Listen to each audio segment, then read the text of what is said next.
Good morning, the students of class 7.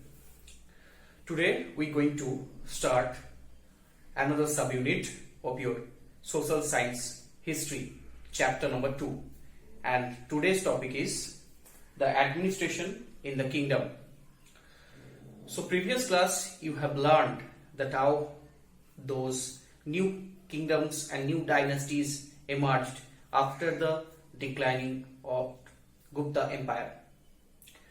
Now, one by one, today we will analyze that what are the administrative measures and what kind of taxes were collected at that time. So first, look at your book that many kings adopted high-sounding titles such as Maharaja, Tribhuvana Chakravarti, Maharajadhiraja and Tribhuvana Chakravarti. Maharajadhiraja means a Raja or king, that is the king of kings. So under Maharajadhiraja there were lot of kings. So this is the meaning of Maharajadhiraja. And what is the meaning of Tribhuvana Chakravarti? That Tribhuvana Chakravarti means the ruler of three Bhuvan or three different worlds. One and in Indian mythology it describes at Swarg, Marth and Patal, like the heaven, like the earth and the hell. But in this sense, they have described it in some other sense, such as they often shared power with association of peasants, traders and brahmanas. So maybe in this sense, they used the term Tribhuvana Chakravarti. So in this way they shared the powers with three different communities of the society: the association of peasants, the producers, the traders, those sell those commodities in outside of their states or empire, and last one the brahmanas, the teachers, the scholars and the priests. Okay, so in this way they run their administration. Now, what kind of taxes were collected at that time? That peasants, cattle keepers, artisans, they persuaded or compelled to surrender a part of their produced, like paddy, like milk, clothes, etc., for the king, for the welfare of king. Sometimes these were claimed as rent. So sometimes as to work on the king's land. Sometimes these things are claimed as a rent, or sometimes they also take this as a tribute, because they are working on the land of the king. King persuaded and king just show himself the owner of all the lands in the state, and king giving the permission to those cattle keepers, artisans and those peasants to cultivate their agricultural field, pastoral land and their residence. Okay. So revenues also collected from the traders, and also those trading communities, those people sold those commodities in outside of their empire. They are also, from there also kings collected the taxes or revenues. Now what other kinds of taxes are there? Inscription was discovered by the historians.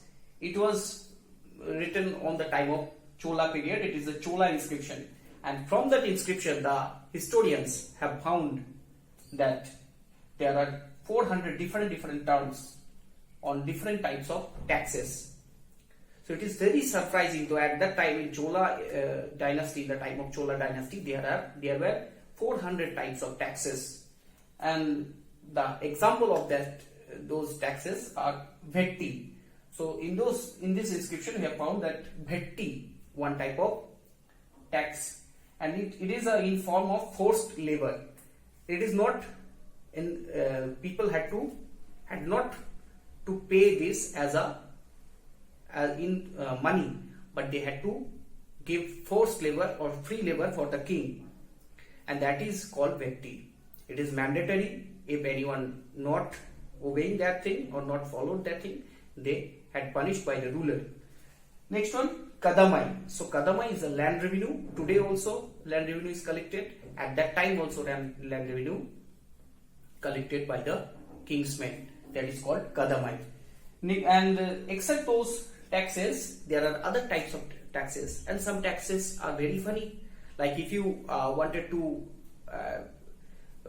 climb a palm tree with a ladder, they had to give some taxes, and if they had thatched their roofs, covered their roofs with palm leaves or any other things, they had to give taxes. This type of taxes were at that time. And also a case on succession of family. Suppose a father died and all the property is now the son trying to inherit all the property, but they had to pay taxes at that time. So this type of different taxes we have found from the Chola inscription. Now, what are the use of those taxes? What the king did with those taxes?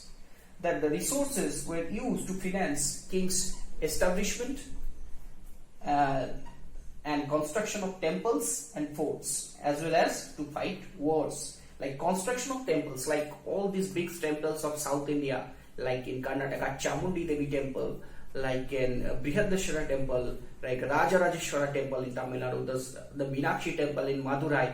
So all these temples were built from this money collected, though from the money or taxes collected from the people of the state. And also they built some forts in some strategic point to protect their kingdom or state, and also to keep observation on the enemy state. And also as well as they led some battles. They also fight wars, and those money were invested to build up a powerful army to lead battles. Why they led their army and why they spent those money on their armies? Because when they are approaching in some other states, they plundered those states after winning the battle, and in this way they got a huge amount of wealth, like in terms of gold, silver, other precious metals and other precious things. As well as they got the right on those trade routes, and also a vast area of land easily captured by them. So through the wars. So that's why they invested money on the war. Now the revenue collectors. Now those people, those officials, who were the officials of those kings? That the revenue collectors at the time were appointed from the intellectual families, and the post is hereditary. Means most intellectual families, they hereditarily, and through generation after generation, one by one, they had got the right to collect the revenue. Like father, and next the son, and after the death of son, and his son also got the right to collect revenue. And in army also, the close relatives of the kings got the higher post. In army, the close relatives of king, like their in-laws, their nephew, their brothers, and their cousins, and in sometimes their princes, like the son of the king, they also got the higher posts in the army. And most of these posts are hereditary, the higher posts. So that's all from the administration of the kingdoms in medieval period. I hope you have understand the subunit. So next class will come with a new subunit. So till then, don't forget to like and subscribe the channel. See you in the next class. Thank you.